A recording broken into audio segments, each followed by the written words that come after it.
Donc bienvenue à celles et ceux qui ne sont jamais venus. Bonne chance à eux. Je vais montrer une petite citation de Julia Kristeva qui va nous faire connaître que les années 70, c'est la fin des utopies. Je vais raconter ça mieux. Puis nous allons regarder des hyper-réalistes. Et puis nous regarderons des artistes comme Pierre et Gilles, avec le magnifique Jean-Paul Gaultier, Gilbert Georges, Jean-Paul Gould. Et nous finirons sur Jeff Koons. Et vous aurez, après la pause café, une petite leçon de bonheur. Puisque le thème de cette année, c'est la joie. La joie et puis l'expressivité à l'époque baroque, au XVIIe siècle. Le fait qu'au Moyen-Âge, il y avait des carnavals, qu'il y avait des moments de complet lâcher-prise.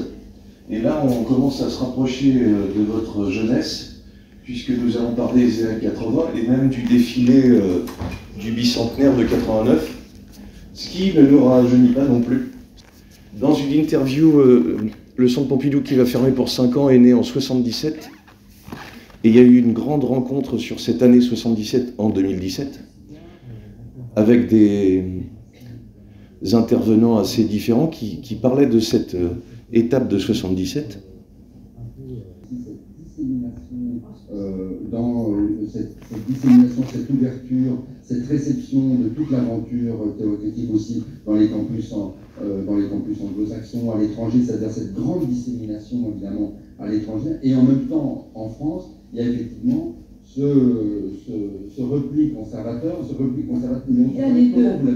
Comment vous l'avez vécu en quelque sorte? Moi, je l'ai vécu comme... cette dimension, non pas des nouveaux philosophes qui vont du côté spectacle, mais vraiment quand même ce retour de droite. Il y a le retour de droite, évidemment, et c'est une invitation à penser que c'est la fin des utopies et la fin de quelque chose que vous avez évoqué tout à l'heure, l'idéologie du progrès. Nous sommes une civilisation gréco-judéo-chrétienne pour laquelle il y a un but. Le temps est orienté vers la constitution d'un paradis. C'est ce qu'on appelle la téléologie. Ouais, elle est psychanalyste, c'est une des compagnes de Philippe Sollers, c'est l'aventure telle quelle, c'est des gens extrêmement intellectuels pointus, qui vont s'intéresser à Mao, s'intéresser à toute cette vie intellectuelle qui est complètement oubliée aujourd'hui. Hein. On retrouve un peu ça dans la presse. Et elle vient de dire une première chose, c'est qu'on avait constitué notre société gréco-judéo-chrétienne sur une conception du temps qui va tout droit. C'est-à-dire on part d'un début et on essaye d'obtenir quelque chose, qui est soit le paradis, soit le progrès, soit notre sujet du jour, le bonheur. Et elle va vous dire en 2 secondes, c'est pour ça que ça s'appelle téléologique, ça veut dire qui va vers un but. Elle va vous expliquer ce que je le dis mieux qu'elle, c'est que cette façon de faire va disparaître parce qu'il va arriver dans cette année 77 notamment un début d'inquiétude en fait. Ce qui fait que ce que je vais vous montrer aujourd'hui, c'est que toutes ces images positives, elles sont hyper fraîches. Gould, Jean-Paul Gaultier, Pierre et Gilles, mais il y a toujours un truc bizarre. Donc moi j'ai été enfant dans les années 80, je trouvais ça très très marrant. Et puis, je ne sais pas que je témoigne personnellement, mais tout le monde doit voir à peu près qui sont les village people. C'est-à-dire des mecs habillés en indien, en motard, etc. J'avais pas vu le sous-texte gay du tout. C'est pour vous dire qu'on peut être enfant et ne pas voir du tout, alors que je vous en ai pas apporté parce que je voulais pas danser devant vous, mais il y a un sous-texte disco, l'exposition à la Philharmonie en ce moment montre bien que cette culture gay va arriver de cette façon-là, et les années 80 en plus vont voir arriver le sida, donc il y aura toujours de la joie cachée autour de l'inquiétude. Et c'est ce qu'on oublie un peu dans ces années 80, quand on les célèbre aujourd'hui, on a l'impression que c'est toujours frais, positif, et cette pensée positive devient une espèce d'ordre. Et c'est ça qu'elle va préciser. Et cette vision du monde, peut-être, est en train de changer. La notion du temps est aujourd'hui différente, y compris en cosmologie.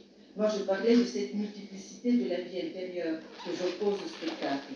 Mais les astrophysiciens et philosophes aujourd'hui ne parlent plus d'univers, ils parlent de multivers.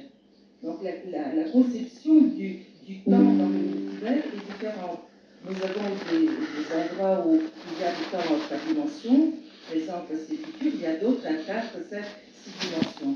Donc cette capacité de changer de la vision du temps téléologique qui a un but, qui arrive dans un paradis qui est peut-être le marketing, où j'aurai 40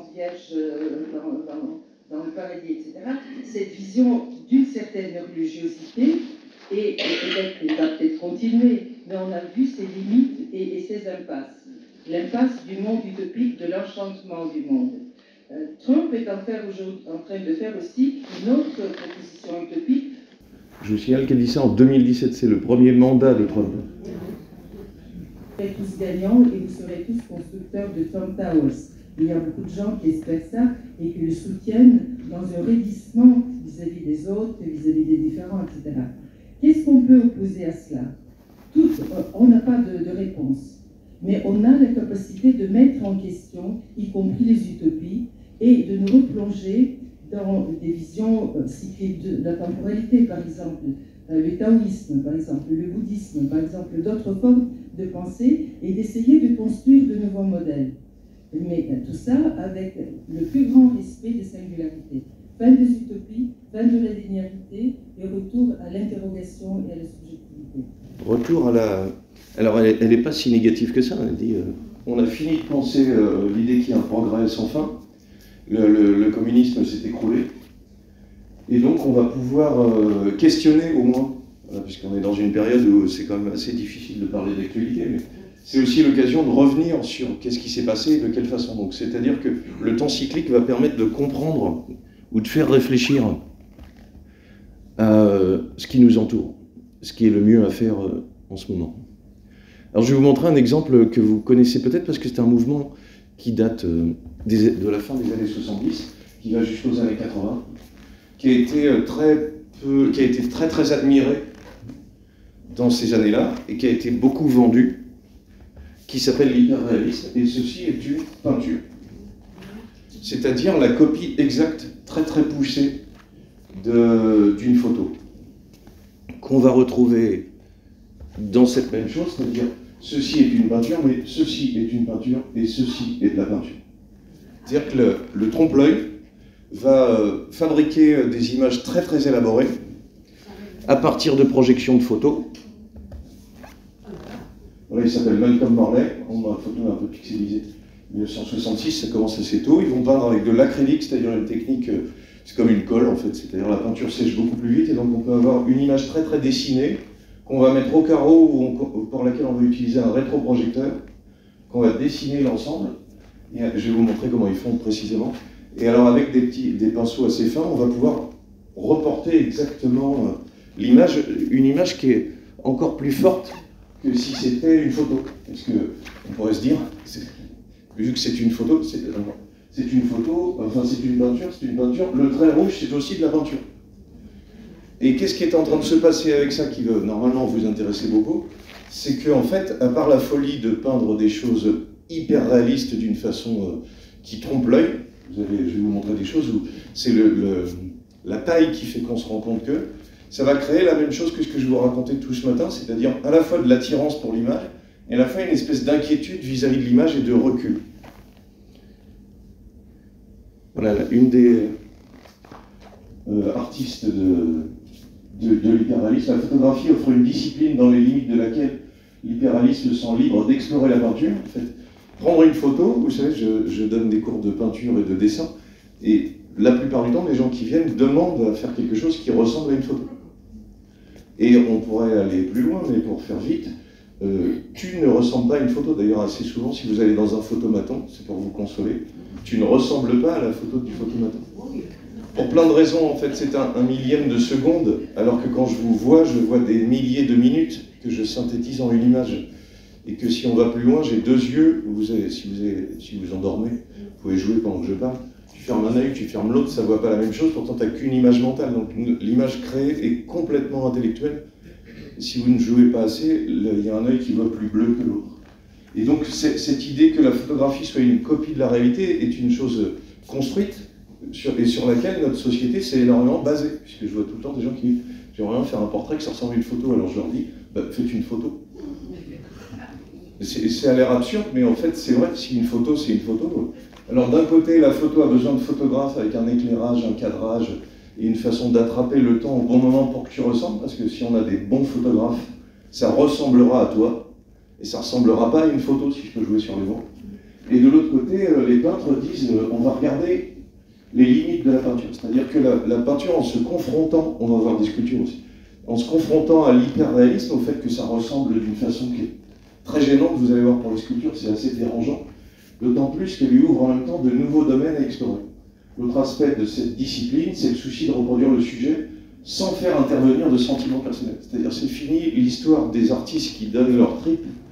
On a ça avec Pollock, avec les années 50, avec de la peinture abstraite, des projections de peinture, avec de la couleur pure. Voilà, l'hyperréalisme se construit contre ça, c'est-à-dire quelque chose qui a l'air d'être fait par une machine. Ce qui peut avoir l'air tristounet et qui correspond aussi à ce que l'on perçoit encore aujourd'hui. Vous avez dû entendre parler, puisque c'est le deuxième objectif principal, à part le bonheur, c'est l'IA, puisque tout le monde nous vend de l'IA et que si tu t'intéresses pas à l'IA, t'es un gros ringard. Voilà, c'est le piège moderniste, il faut toujours un truc nouveau. Je vous signale que je ne suis pas du tout anti-IA, puisque ça me permet de vérifier que les étudiants écrivent bien correctement leurs devoirs, et que comme solution, parce que pour savoir si c'est une IA, en fait, il faut qu'on le mette dans une IA. Sinon, je ne peux pas vérifier que... Puisque à une époque, quand ça a commencé, les élèves écrivaient trop bien pour que ce soit des élèves, mais l'IA peut fabriquer des fausses fautes. Et donc l'effet de vérité qui est questionné là, c'est-à-dire elle ouvre de nouveaux domaines à explorer, le souci de reproduire le sujet sans faire intervenir de sentiments personnels, en dépouillant l'objet de ses connotations affectives. Quelque chose de totalement neutre. Le vrai problème de l'IA, c'est pas qu'on nous le vende comme quelque chose de moderne, c'est une peinture. Il s'appelle Charles Bell, je vais vous en montrer l'autre.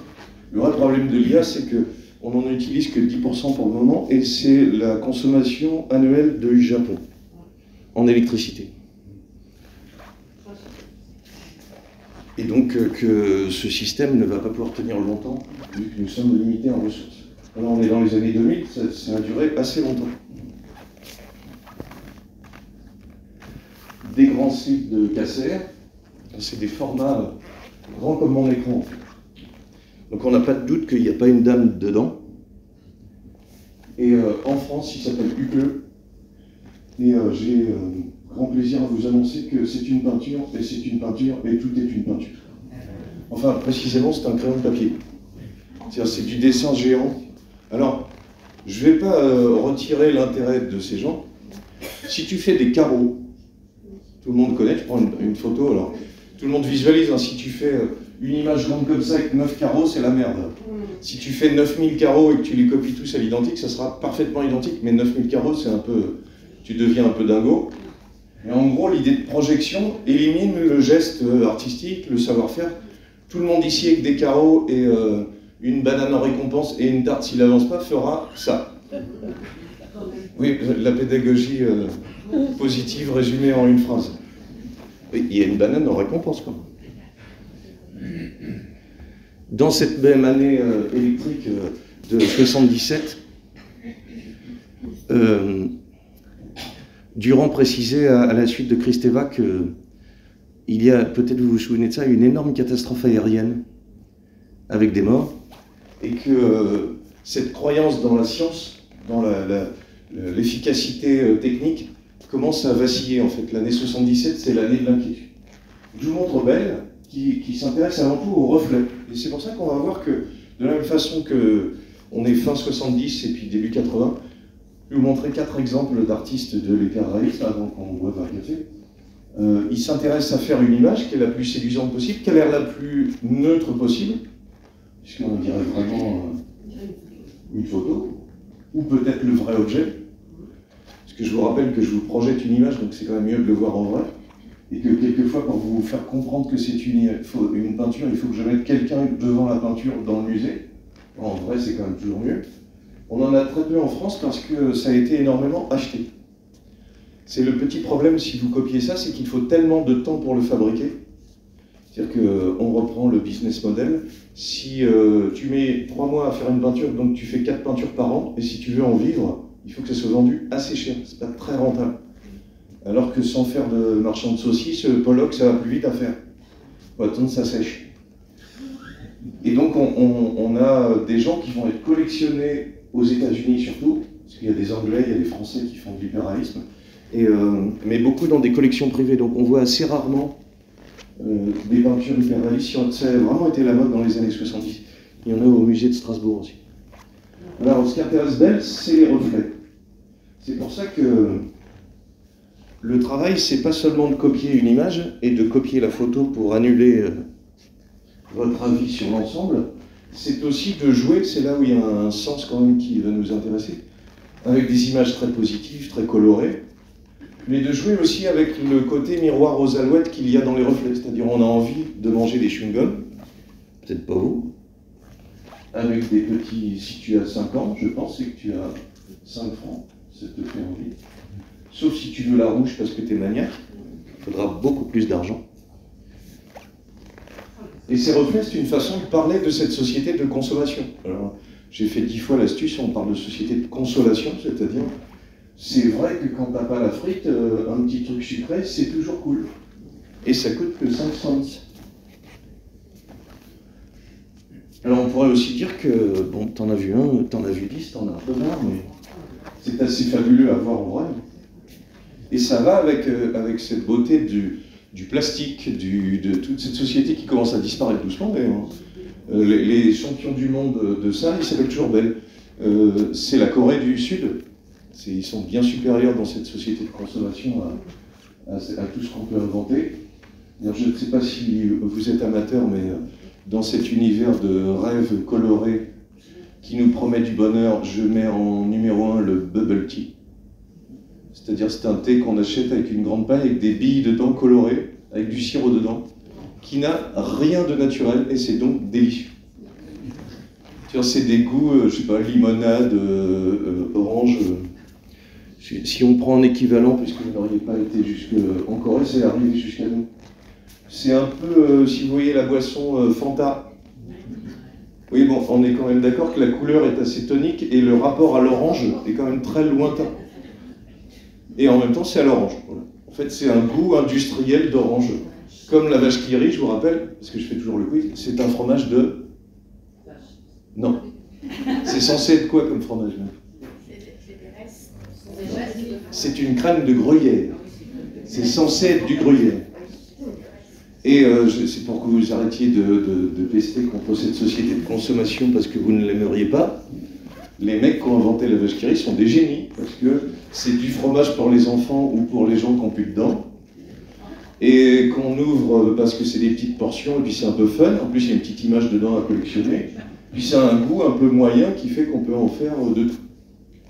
On a en France inventé la vache qui rit, par contre c'est la vertu du mélange des populations, je suis toujours aussi friand de ça.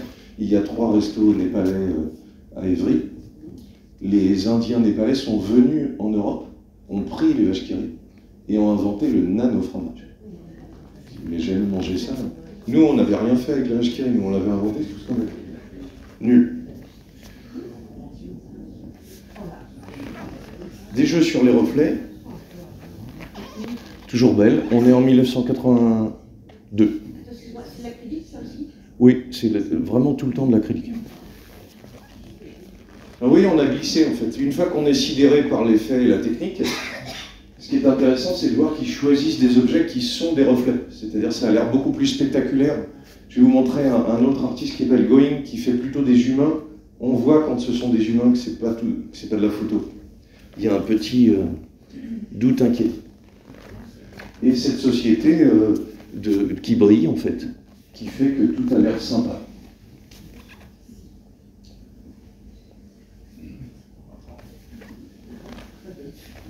C'est ça.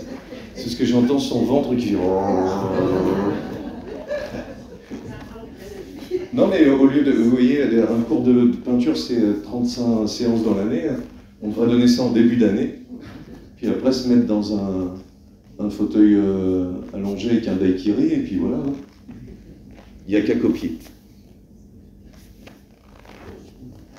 Oui, on le voit un peu plus là, que c'est de la peinture. Ça va avec, si on passe au-delà des années 80, ça nous amènera dans la deuxième partie à Jeff Koons, c'est que cette société de consommation, d'attirance, je vous ai montré la dernière fois qu'avec Warhol, ça commençait déjà à être dans le doute, on ne savait pas s'il était cynique ou s'il aimait s'il vendait quelque chose, ou s'il était en train de jouer contre ce quelque chose.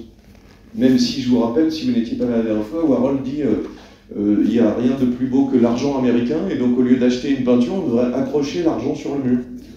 Donc quand il dit ça, on se dit, il se fout de notre gueule, mais en même temps, il fait des grands tableaux avec des dollars dessus. Donc il est tout le temps, et c'est la vertu américaine, c'est-à-dire d'être capable de jouer avec le deuxième degré, et d'avoir cette distance à l'ensemble.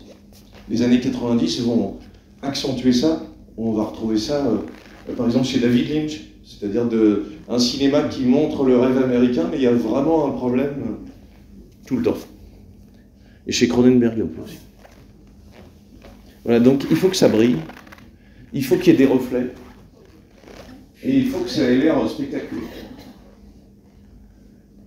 C'est une fascination, là aussi, qu'on doit avoir en commun, parce que les petits jeunes d'aujourd'hui sont fascinés par la Corée ou le Japon, et nous, je me mets avec vous, bien que je sois extrêmement jeune, c'était les États-Unis, hein. Le rêve américain, parce qu'on a encore notre Hugo Frey qui est en place, il a 170 ans, je pense, au moins. Eh bien, voilà, le rêve américain, ça passe par les cow-boys, la Camargue, ce qui, dès que c'est transféré en France, ça fait un poil ridicule. Et puis, en même temps, le sommet de cette fascination américaine, et puis mon idole absolue du deuxième degré, c'est le chanteur Christophe, c'est-à-dire à la fois la frime américaine et en même temps une espèce de deuxième degré amusant, parce qu'il sait très bien que c'est un peu ridicule. Voilà, la photographie offre une discipline dans les limites de laquelle l'hyperréaliste se sent libre d'explorer la peinture. Des reflets. Là, il s'appelle Don Eddy, celui-ci, il fait plutôt des voitures.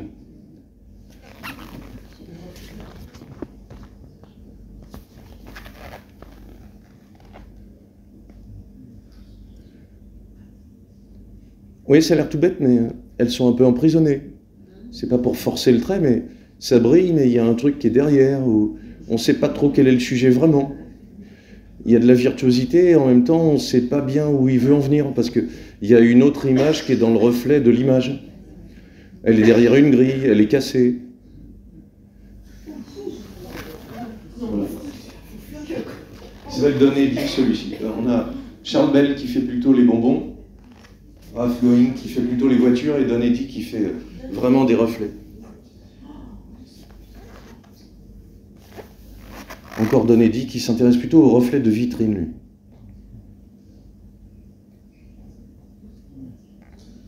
Voilà, un paysage américain, le rêve américain, dans une vitrine, c'est déjà plus tout à fait un paysage américain.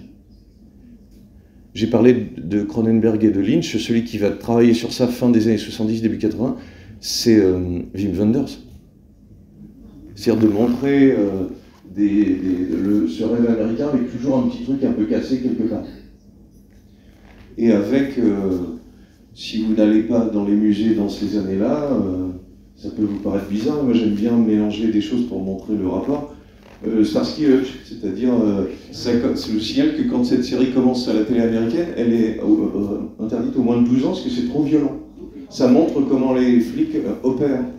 Alors qu'avant, à la Derrick, bonjour, t'es coupable, et hop, elle s'effondre en larmes.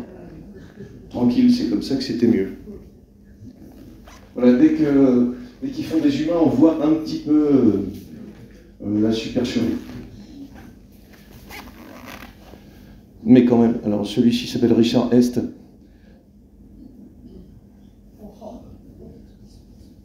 Ah, évidemment, il s'agit de multiplier les virtuosités. Je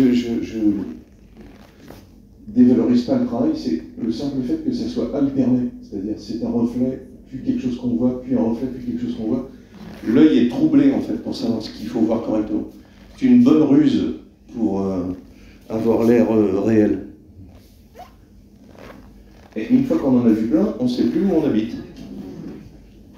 Alors, ça arrive en ce moment, puisque j'enseigne l'art contemporain en prépa, on peut se servir, je ne sais pas si vous voyagez comme ça, mais de Google Street. C'est-à-dire on a accès au monde entier qui ressemble à ça.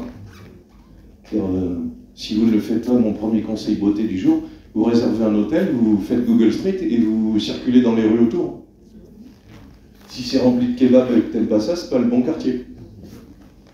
Et en même temps, c'est une bonne façon de remonter dans le temps, puisque je vous signale que sur Google Street, il y a en haut à gauche des dates, Et donc au même endroit, vous pouvez trouver votre maison, et il y a au moins 5 ans précédents, vous cliquez comment c'était avant. J'ai retrouvé ma voiture comme ça. Voilà les reflets de ce monde idéal. Et Cottingham, lui, s'intéresse plutôt aux enseignes et au mélange de texte avec toujours ce système d'orchon. Et Richard Blackwell, c'est un peu trop virtuose, c'est un peu moins... Tom Blackwell, sont des motos, voilà. Parce que ce qu'il dit et qui est assez juste, aujourd'hui, les images photographiques, les films, la télé, les magazines sont aussi importants que les phénomènes réels. Voilà. On se met plus dehors avec un chevalet comme Monet. Entre le monde et nous, il y a les écrans. Et je dis écran, comme ça inclut notre époque de maintenant. C'est-à-dire, je vais aller, avant de venir à la médiathèque, je vais aller sur Google pour voir si ça ressemble. Et des fois, c'est un peu décevant. Le monde ne ressemble pas à Google. Parce que ces effets d'image modifient notre perception des phénomènes réels. Et c'est tout à fait vrai. C'est presque un peu simple, mais c'est ce que montre cet hyper-réalisme. Nous ne savons plus ce que nous regardons. Malcolm Morley qui va faire la photo de ses parents. Ou de ce monde parfait. Alors ça a l'air tout bête, mais monde parfait, course, mais Afrique du Sud avec une croix, voilà, vous pouvez assez facilement voir que quand on peint ça dans les années 70, voilà, ça c'est un vrai humain devant la peinture. L'humain est là. C'est ça. Je me souviens qu'on arrive dans une période où c'est quand même la machine qui nous demande si on est des humains. Moi, quand je suis devant cette question, j'avoue que je me pose la question. Et puis de quel droit ils se permettent de nous demander si on est des humains? On a déjà du mal à l'être. Alors vous allez tomber de l'armoire quand vous allez découvrir le travail de Chuck Close, qui va faire des portraits d'une façon impressionnante, puisque ceci est une peinture. Et un autoportrait. Comment vous l'appelez? Chuck, C-H-U-C-K, et Close comme fermé, C-L-O-S-E. Alors ce qui est passionnant, c'est que c'est sa propre image, ou celle d'amis, mais c'est grand. À gauche, c'est une humaine. Mais vous voyez, parce que le problème, c'est de critiquer les écrans alors que je vous montre ça sur un écran. Donc il faut quand même... faut sortir. Hein. Voilà, quand on le voit de près, voilà, la peinture... Alors c'est important que ça soit grand, parce que c'est ce qui fait que quand on est devant, on n'a pas de doute que c'est une peinture. Et que l'effet de fascination n'est pas le même que quand je vous le projette. Il prend une photo qu'il met au carreau. Je crois que les gens pensent que le simple fait d'utiliser une photographie pour peindre produit véritablement un tableau déterminé. Or, on peut faire des tableaux différents d'après la même photo. Il y a un petit entre-deux, je vous dis, ce que j'essaye de montrer, c'est cette fascination pour la réalité, la joie qu'il y a dans ces images américaines, mais aussi une espèce d'inquiétude, on va appeler ça comme ça. On pourrait le dire en allemand, quand on dit inquiétude, ça fait toujours un peu sérieux, hein, Madame Ambolet. Et en même temps, il y a une espèce de jeu avec le spectateur, parce que justement, il faut aller le chercher pour qu'il ait un doute. Donc ça, c'est la dernière partie du travail de Chuck Close. Il va travailler avec des petites taches, qui fait que ça, c'est lui. Donc c'est son autoportrait. Ça, c'est un... Le voilà en peinture. Et le voilà en peinture. Ah, c'est un peu pénible. Hein. Je vous signale aussi, puisqu'on parlait un peu d'images et de robots, il y a un théoricien de l'informatique dont le nom va me revenir, qui parle de la vallée de l'effroi, c'est-à-dire ce monde de robots et de calculs dans lequel on vit a beaucoup fasciné la science-fiction. Elle s'est beaucoup projetée en fait dans le futur, et donc des fois ils ont raison, c'est-à-dire avant tout le monde ils nous ont raconté que. Et en fait, quand on fabrique des robots aujourd'hui, quand ils sont en apparence humaine, on fait exprès qu'ils ne soient pas trop humains. Sinon, on entre dans ce qu'il a appelé la vallée de l'effroi, c'est-à-dire ça fait carrément flipper. Puisque le robot peut prendre soin de vous, il peut vous aider au téléphone, et quand même maintenant, aujourd'hui, c'est très efficace au téléphone comme sur Internet. Des fois, on n'est pas sûr que ce soit un humain. Et puis des fois, quand on a un vrai humain, on regrette que ce ne soit pas un robot, tellement ça met 20 ans à... Ce qui vous dit « Bonjour, vous avez besoin de fenêtres, je le sais très bien. » Mais non, j'ai pas envie. Il continue comme ça, tu dis. Si on fonctionne comme un robot, on sera remplacé par un robot. Ce que je veux dire par là, c'est qu'il joue sur cet effroi. C'est-à-dire, c'est quand même assez flippant que ça soit si réel. Voilà, Chuck Close va avoir un accident, il sera dans un fauteuil roulant après. Donc, dans la dernière partie de sa vie, il va travailler sur des petits carreaux comme ça, en jouant avec des petites taches, qui fait qu'on perçoit évidemment que la peinture n'est qu'une peinture sur ces choses-là, voilà. Ce qui fait que si vous plissez les yeux, déjà vous ressemblerez à Clint Eastwood, ça va vous donner un petit charme, mais en plus vous verrez la peinture photographique, évidemment. Voilà, parce que chaque morceau est une petite peinture, et donc le jeu est plus flagrant. De ne pas être dans la fascination complète, même si, pour finir, le plus spectaculaire, c'est ça. On ne sait plus si c'est pas un petit Photoshop qui reconstruit. Voilà, le travail de Chuck Close me fait passer de goût des reflets, jeu avec la photo. La photographie est une perception du monde qui transforme notre façon de faire, donc la peinture interroge ça. À Chuck Close, où on voit bien que le malaise va être fabriqué pour que, devant cette peinture, vous ne sachiez plus très bien qui vous êtes. Cette dame a l'air de chercher si elle n'est pas derrière.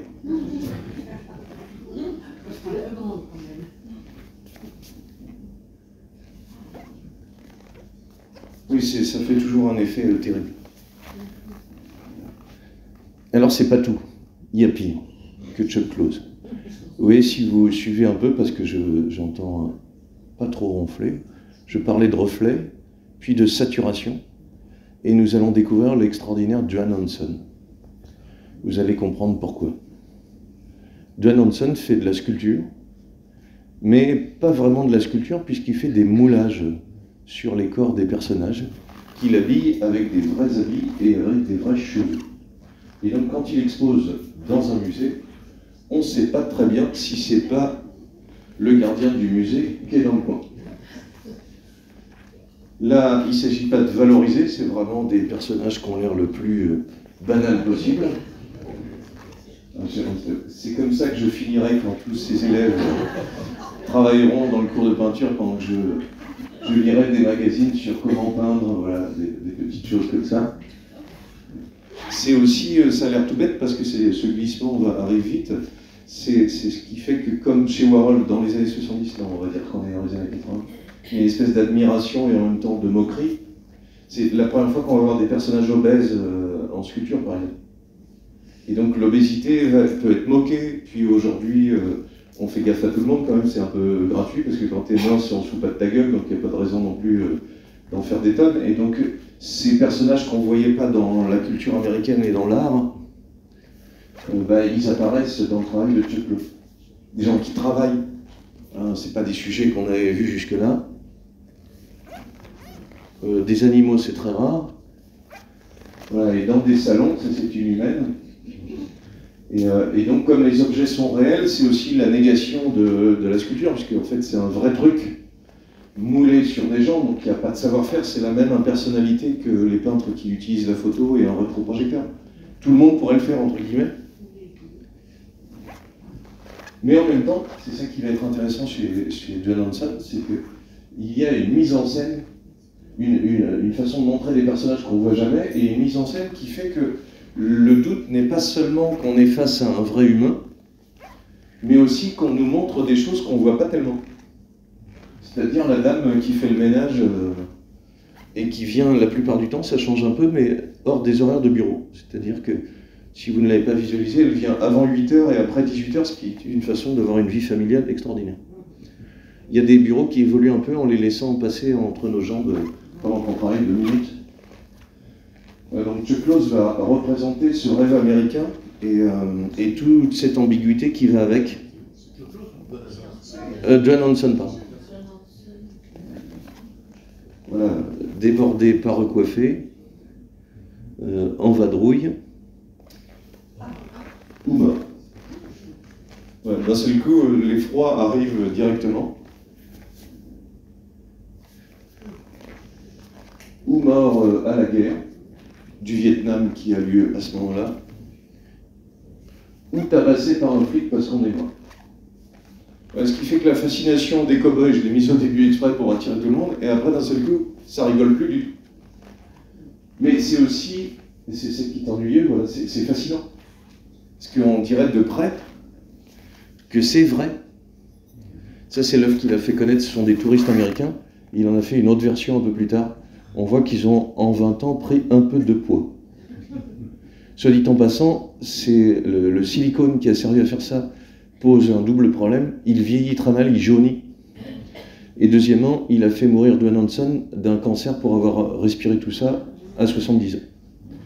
Voilà, la solitude américaine, l'occupation de rien du tout, en fait, de la vie de nous tous. Voilà, au feu, quelqu'un qui demande de quoi manger. Vous voyez, le petit tag va avec la sculpture. Elle est en situation.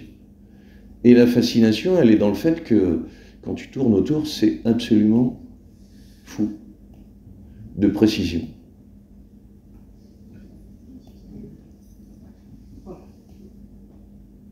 Et on ne sait plus qui est qui. Parce qu'on a plus envie d'être copain avec celui de droite qu'avec les deux qui s'aiment. Voilà, le monde du bonheur a un petit plomb dans l'aile.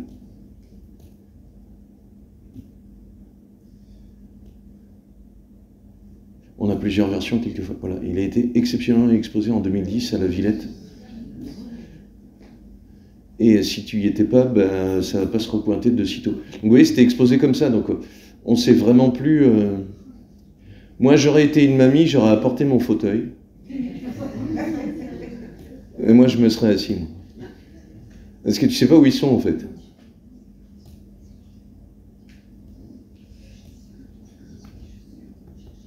Une espèce de face-à-face qui est tout à fait étonnant. Ou, comme le dit le merveilleux Mano Solo, il appelle ça les habitants du feu rouge. Ceux qui sont au feu rouge et qui vous demandent quelque chose. Voilà, ce monde américain a l'air vraiment parfait. Si.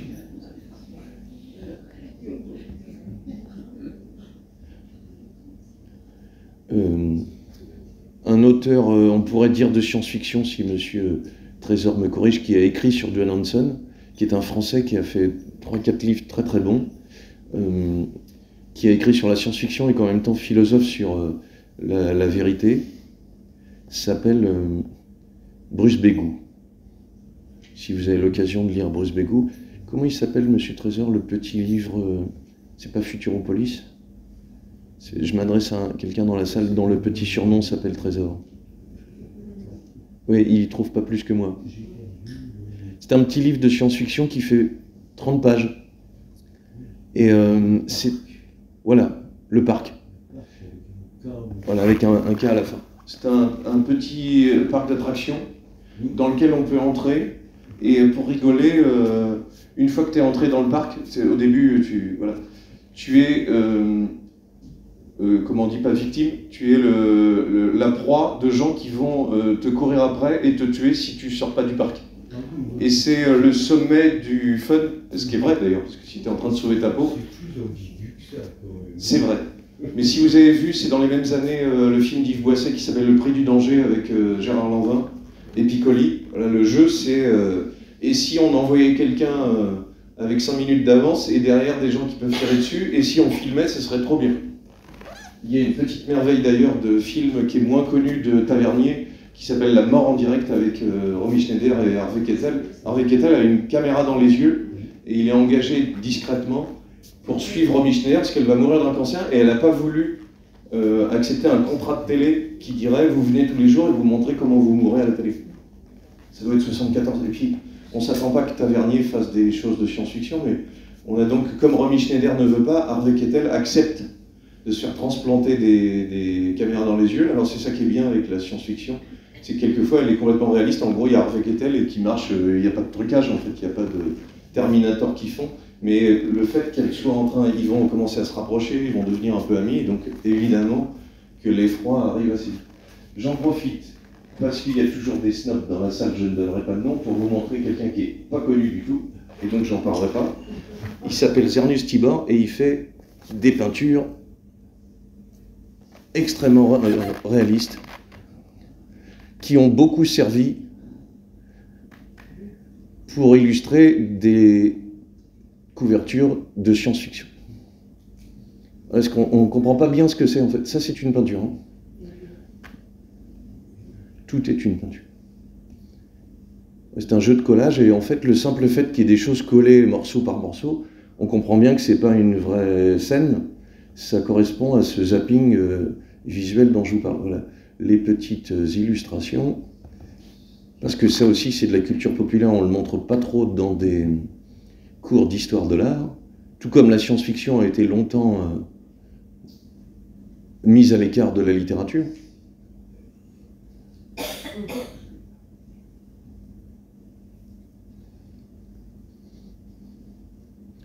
Qu'est-ce qu'on pourrait conseiller en science-fiction?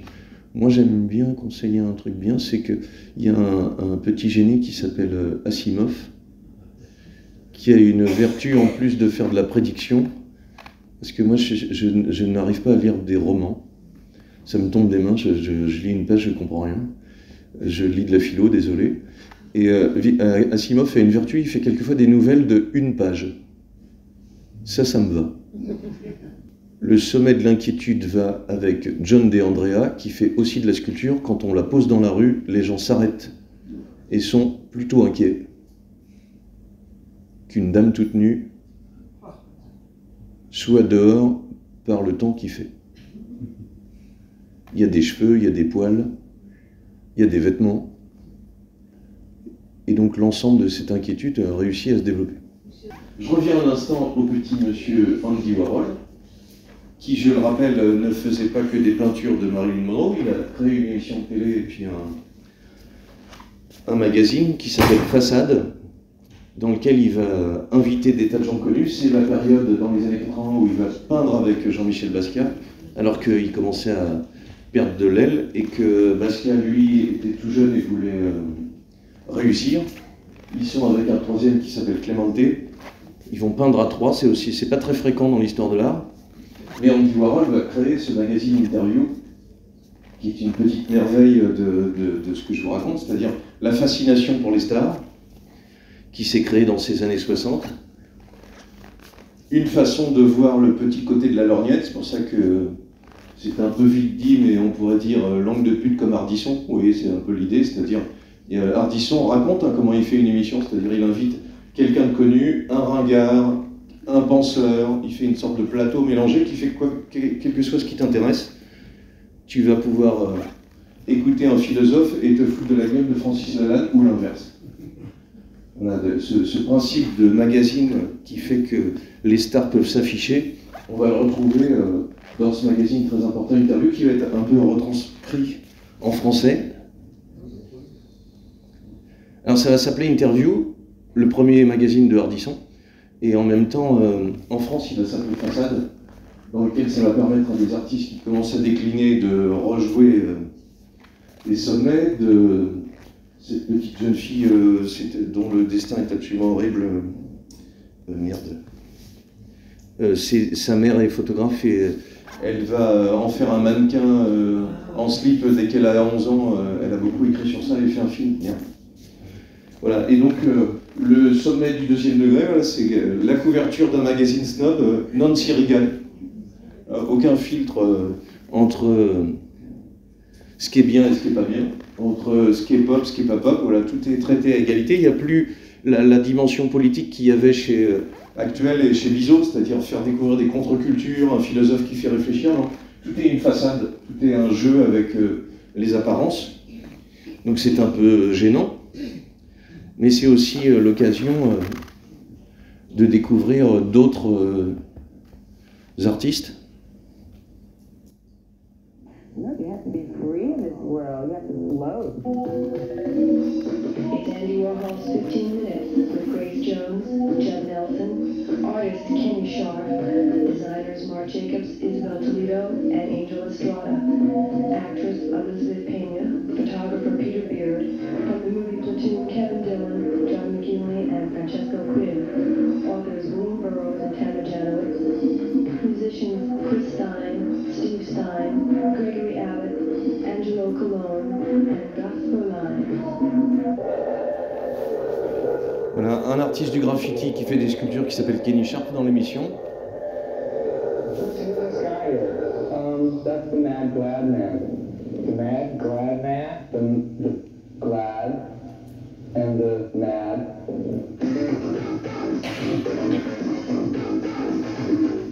De la mode avec Jacobs.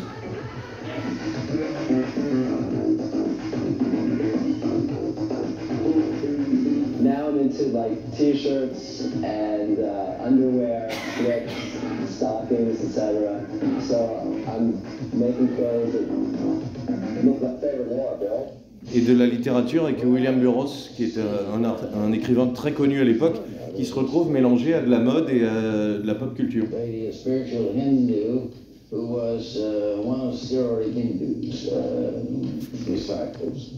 And she said this is a war universe, it's always war. En plus, il a une voix géniale. Ça donne quelque chose que vous avez dû voir passer dans les années 80, un petit génie du marketing, et talentueuse quand même. Voilà. Madonna, qui, je vous le rappelle, on peut suivre toute l'évolution de la culture américaine avec Madonna, c'est-à-dire elle passe par toutes les étapes de la transformation, et c'est une excellente danseuse, soit dit en passant. Elle s'inspire d'une Française qui s'appelle Marie-Paul, et c'est une Française qui part aux États-Unis, et peut-être vous avez des souvenirs des années 80 si vous dansiez. Elle s'inspire aussi d'une artiste qui s'appelle Lizzie Mercier et Desclous, qui sont des artistes qui viennent de la culture punk, c'est-à-dire du faire soi-même, du mélange des vêtements, du mélange des sonorités. Donc on va avoir de la musique africaine qui est mélangée à du synthétiseur, qui est mélangée à du rock ou à de la pop comme Blondie. Blondie va mélanger ça même à du rap. C'est la première qui rappe avec. Et donc, pour nous emmener vers ce café, je n'ai pas résisté à vous montrer ce sommet du bon goût qui s'appelle Kid Creole on the Coconuts, puisque c'est un jeu, on va le voir dans la deuxième partie, avec les racines afro-cubaines et l'Afrique. Et